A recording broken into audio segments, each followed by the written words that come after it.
மனதை சிதற விடாதே. உன் மனதை பாவிகள் மேல் பொறாமை கொள்ள விடாதே.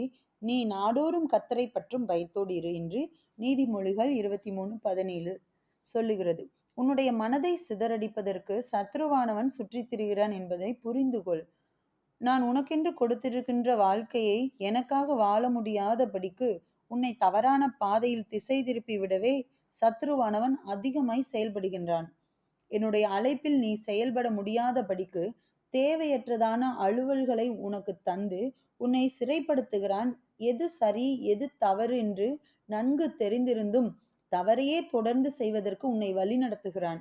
என் வேதத்தின் வார்த்தைகளுக்கு செவி கொடுக்க முடியாதபடி உன் மனதை கடினப்படுத்துகின்றான். என்னை தேடுவதை முக்கியப்படுத்தாதபடிக்கு உன் இருதயத்தை மாயையான மற்ற காரியங்களில் சிக்க வைத்துள்ளான் என்பதை புரிந்து கொண்டு இன்றே மனம் திரும்பு. உன் மனதை சீர்படுத்து. என்